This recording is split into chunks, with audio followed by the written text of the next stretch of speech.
Everyone welcome to our channel. So आज हम class 7th का chapter number 5 physical and chemical changes की book exercise करने वाले हैं एंड थोड़े बहुत एक्स्ट्रा क्वेश्चंस भी देख लेंगे। सो क्वेश्चन 1 है आपका एनसीईआरटी की बुक का।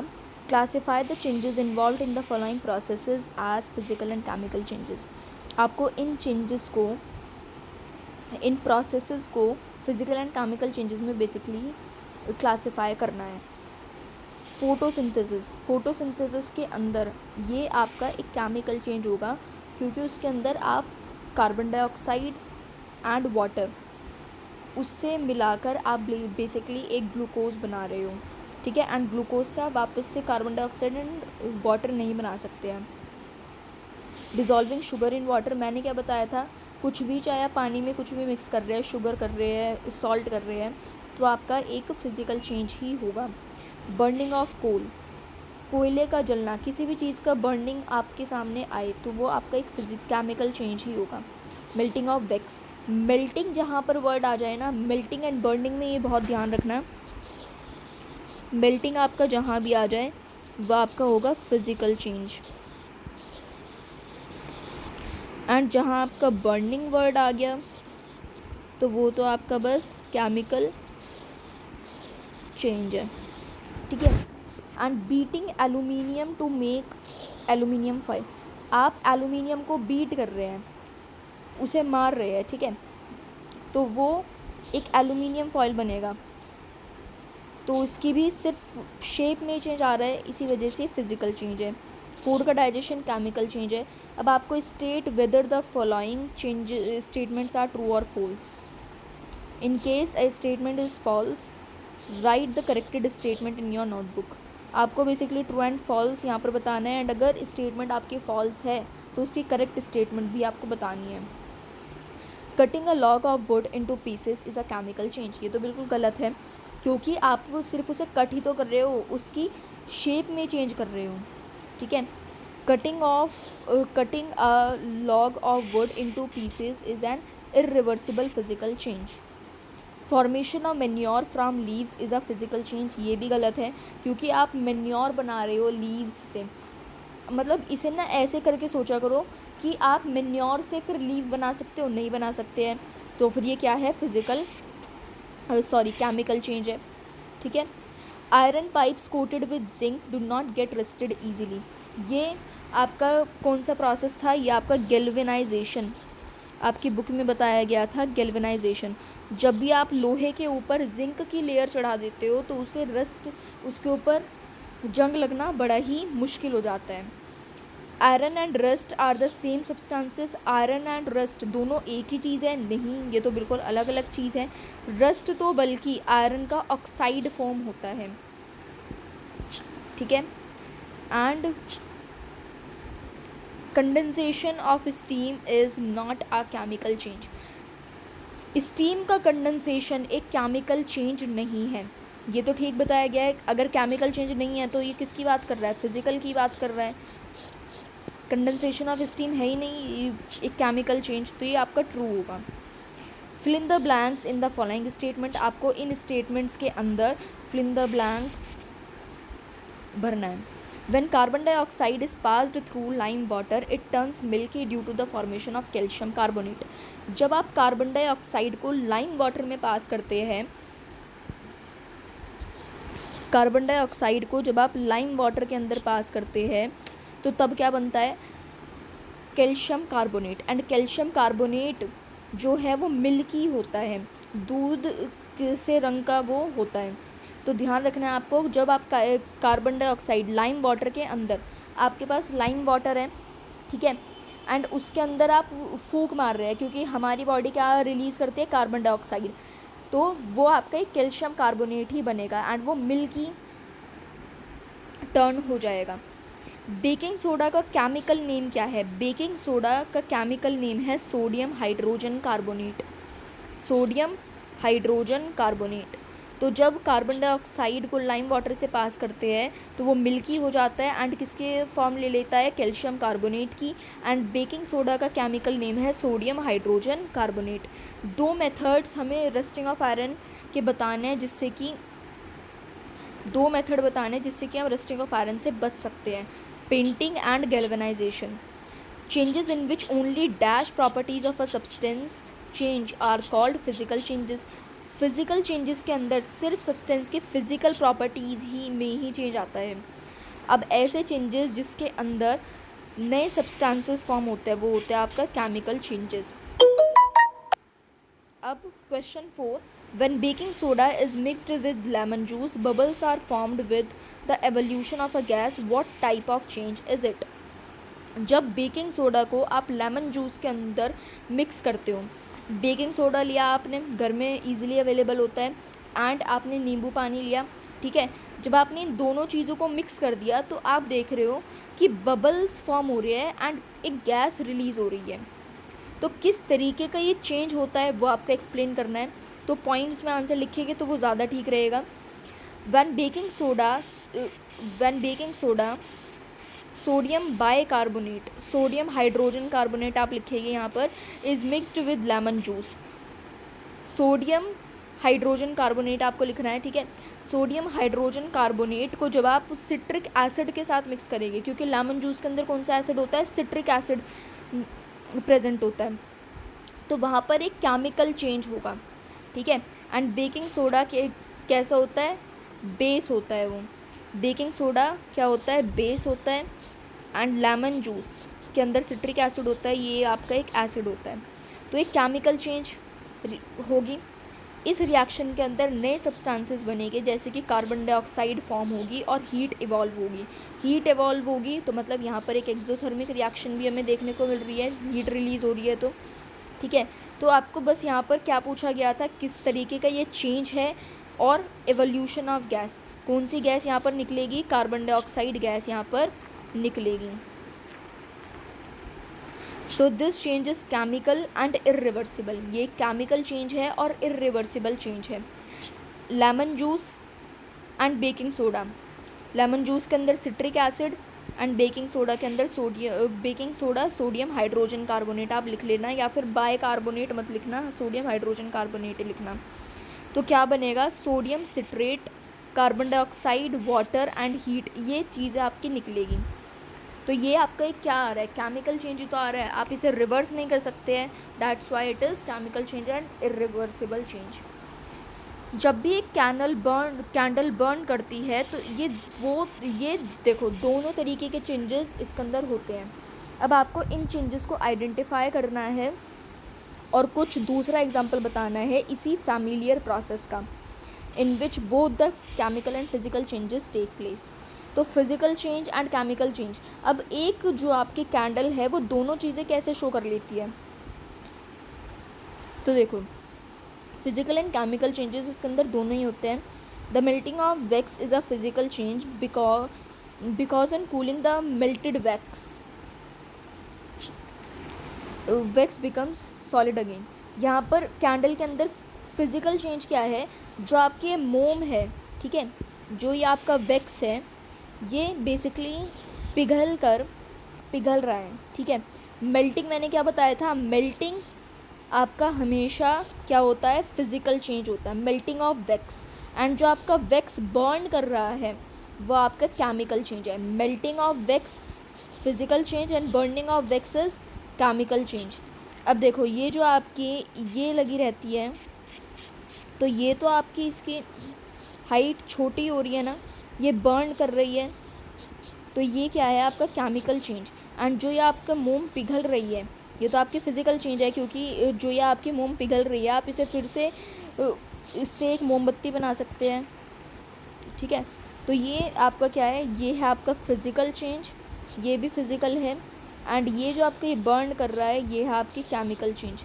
मतलब इसमें ना जो ये है ये आपका केमिकल चेंज है, ये भी कम होती जा रही है, एंड ये बर्निंग का प्रोसेस हो रहा है, तो ये भी आपका एक केमिकल चेंज है. एंड जो ये वैक्स आपका पिघल रहा है ये आपका फिज़िकल चेंज होगा.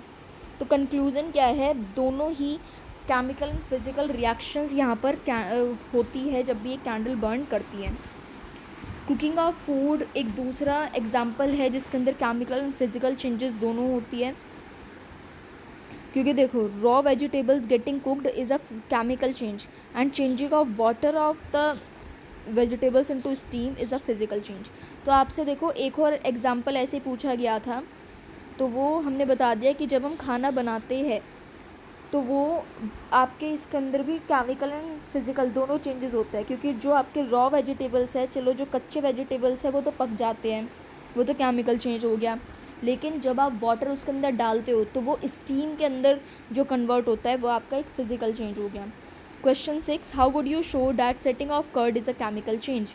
Setting of curd is a chemical change because we can not get the original substance milk back.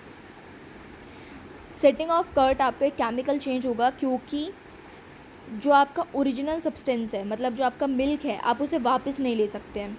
जो आपका नया सब्सटेंस बना है कर्ड, वो टोटली डिफरेंट है मिल्क से, टेस्ट में भी, स्मेल में भी और केमिकल प्रॉपर्टीज़ में भी। ठीक है। So question 7, explain why burning of wood and cutting it into small pieces are considered as two different types of changes. Burning of wood और उसे छोटे छोटे टुकड़ों में बांटना, उसे हम दो तरीके के चेंजेस कैसे कहेंगे। जब आप वुड को बर्न करते हैं देन वो आपका केमिकल चेंज होगा। ठीक है, because during burning new substances are formed and we can not get back the original substance wood back. जो जब आप लकड़ी को जलाते हो, ठीक है, तो उससे ऐश प्रोड्यूस होगी एंड ऐश से आप वापस से अपनी लकड़ी नहीं ला सकते हैं। ठीक है, तो इसी वजह से बर्निंग ऑफ वुड आपका एक केमिकल चेंज होगा क्योंकि उसके अंदर नया सब्सटेंस बना है बर्निंग करके। Cutting of would into small pieces, ये आपका फिजिकल चेंज होगा क्योंकि यहाँ पर कोई भी नया सब्सटेंस आपका नहीं फॉर्म हुआ है। अब आपको बताना है कि कैसे हम कॉपर सल्फेट के क्रिस्टल्स को प्रिपेयर करते हैं। Crystals of copper sulphate are prepared in the following way. आपको एक पूरा पूरा पूरा कप एक पानी लेना है एक बिकर के अंदर, फिर उसके अंदर आपको डाइल्यूट सल्फ्यूरिक एसिड के कुछ ड्रॉप्स डालने हैं, पानी को उबलने देना है। ऑन बॉइलिंग ऐड, जब पानी बिल्कुल उबल जाएगा तो उसके बाद आपको कॉपर सल्फेट का पाउडर उसके अंदर धीरे धीरे डालना है और लगातार उसे मिक्स करते रहना है, स्टर करते रहना है continuously. Continue adding copper sulphate powder till the solution become saturated. जब तक वो सॉल्यूशन सैचुरेटेड ना हो जाए तब तक आपको उसके अंदर डालते रहना है। Filter the solution and allow it to cool. उस सॉल्यूशन को फिर फिल्टर करना है और फिर उसे ठंडा करने के लिए रख देना है। The solution should be kept undisturbed. उस सॉल्यूशन को बिल्कुल अनडिस्टर्ब्ड आपको रख देना है साइड में। फिर आप देखेंगे कि कॉपर सल्फेट के क्रिस्टल्स अलग हो गए हैं बिल्कुल। ठीक है, इसकी आप वीडियोस भी कहीं ना कहीं देख सकते हैं। अब ये question 9, explain how painting of an iron gate prevents it from rusting. जो presence of oxygen and moisture है वो रस्टिंग के लिए बहुत इंपॉर्टेंट होती है, एंड जो पेंटिंग है वो इस आयरन गेट को ऑक्सीजन के कांटेक्ट में आने से रोकेगी। तो पेंटिंग हम क्यों करवाते हैं किसी भी लोहे के गेट पर, वो इस वजह से क्योंकि अब लोहे के गेट पर पेंट हो गया है तो फिर अब वो डायरेक्ट कांटेक्ट में नहीं है, आयरन डायरेक्ट कांटेक्ट में नहीं है ऑक्सीजन के या फिर मॉइस्चर के। जब वो डायरेक्ट कांटेक्ट में नहीं है तो फिर रस्टिंग हो ही नहीं पाएगी इस वजह से। Question 10, explain why rusting of iron objects is faster in coastal areas than desert. आपको बताना है कि ऐसा क्यों है कि जब आयरन ऑब्जेक्ट्स के ऊपर रस्टिंग ज़्यादा जल्दी होती है कोस्टल एरियाज़ के अंदर देन डेजर्ट्स। वो इस वजह से क्योंकि रस्टिंग के प्रोसेस के लिए ऑक्सीजन एंड वाटर वेपर दोनों की बहुत ज़्यादा ज़रूरत होती है। मतलब जंग कैसे लगता है, पानी की मदद से और ऑक्सीजन की मदद से। अब कोस्टल एरिया के अंदर तो एयर भी बहुत ज़्यादा होती है, मतलब हाई मॉइस्चर वाली होती है, जिसका मतलब ज़्यादा ह्यूमिड एनवायरनमेंट वहाँ पर होता है और रस्टिंग भी बहुत जल्दी होती है। कोस्टल एरियाज़ मतलब समुद्री इलाके वाले जो एरिया होते हैं वहाँ पर तो ऑब्वियसली वाटर वेपर मॉइस्चर ज़्यादा होता है वहाँ पर, तो इस वजह से वहाँ पर रस्टिंग ज़्यादा होती है। एंड वहीं जो आपके डेजर्ट है वहाँ पर तो मॉइस्चर ही बहुत कम होता है, मॉइस्चर बहुत कम होता है एयर में क्योंकि वहाँ पर ज़्यादातर पानी इतना नहीं रहता है। ठीक है, इसलिए रस्टिंग ऑफ आयरन वहाँ पर बहुत कम देखने को हमें मिलती है। Question 11, the gas we use in the kitchen dash is a chemical change. Write question from the book. The gas we use in the kitchen is called liquefied petroleum gas. जो आप गैस किचन के अंदर use करते हैं वो कौन सी होती है? LPG, liquefied petroleum gas. Cylinder के अंदर ये लिक्विड फॉर्म में रहती है, ठीक है, लेकिन जब ये सिलेंडर से बाहर आती है तो फिर ये गैस में चेंज हो जाती है। ये यहाँ पर आपको चेंज ए बताया गया है। फिर जब ये बर्न करती है फिर चेंज बी, ठीक है। The following statements pertain to these changes, choose the correct one. Process A is a chemical change. Process A आपका क्या, एक केमिकल चेंज है। मतलब जो आपके ये लिक्विड से जो ये गैस में ये कन्वर्ट हो जाती है आपकी LPG, तो क्या ये केमिकल चेंज है? या फिर जब ये जो गैस है ये बर्न करती है तो ये एक केमिकल चेंज है, या फिर दोनों processes A and B chemical changes है, या फिर इनमें से कोई भी प्रोसेस केमिकल चेंज नहीं है? सो मेरे हिसाब से तो ये जो प्रोसेस B है ये आपके केमिकल चेंज है, क्योंकि यहाँ पर जो आपकी गैस है वो बर्न कर रही है, ठीक है। एंड जो ये बर्न कर रही है, मैंने हमेशा क्या बताया, burning is a chemical process, chemical change, ठीक है। तो नेक्स्ट क्वेश्चन भी यहीं पर देख लेते हैं। Question 12, anaerobic bacteria digest animal waste and produce biogas. जो एनारोबिक बैक्टीरिया होते हैं, मतलब जिनके अंदर ऑक्सीजन की कमी होती है, ऐसे बैक्टीरिया एनिमल वेस्ट को डाइजेस्ट करते हैं और बायोगैस प्रोड्यूस करते हैं। चेंज ए, बायोगैस प्रोड्यूस करना चेंज ए, और डाइजेस्ट करना एनिमल वेस्ट को और बायोगैस फिर प्रोड्यूस करना, ये चेंज ए है। The biogas is then burned as fuel. जो बायोगैस है, बायोगैस को हम फ्यूल की तरह भी उसे बर्न कर सकते हैं, तो ये चेंज बी है। अब आपको कुछ ये पर्टेन करना है इन स्टेटमेंट्स को एनालाइज करके कि इनमें से कौन से कैसे कैसे चेंजेस हैं। तो सबसे पहले चेंज ए फिज़िकल है या फिर केमिकल है? तो देखो, process A is a chemical change. हाँ, प्रोसेस ए भी केमिकल चेंज दिख रहा है, क्योंकि डाइजेस्ट करा हुआ एनिमल वेस्ट उससे बायोगैस बन रही है, एंड बायोगैस को हम वापस से एनिमल वेस्ट में कन्वर्ट कर सकते हैं? नहीं कर सकते हैं, इरिवर्सिबल है ये। तो इस वजह से हम कह सकते हैं कि ये केमिकल चेंज है। तो यहाँ पर हम क्या लिखेंगे, प्रोसेस ए तो केमिकल चेंज है, हाँ। प्रोसेस बी क्या केमिकल चेंज है? हाँ, प्रोसेस बी भी केमिकल चेंज है, क्योंकि यहाँ पर बर्निंग इंक्लूड हो रही है। जब आप बायोगैस को बर्न करोगे फ्यूल की तरह। So option number third, both processes A and B are chemical changes, ये बिल्कुल करेक्ट है। दोनों ही प्रोसेसेस केमिकल चेंजेस में आते हैं, तो third option would be correct, क्योंकि ए ऑप्शन में आप कन्वर्ट कर रहे हो डाइजेस्टेड एनिमल वेस्ट को बायोगैस के अंदर, तो वो भी आपका एक केमिकल चेंज है, एंड फिर आप उसे बर्न कर रहे हो एज फ्यूल, वो भी आपका केमिकल चेंज है, ठीक है। तो ये हमारा पूरा चैप्टर कंप्लीट हो गया है, chapter number 5, chemical, physical and chemical changes.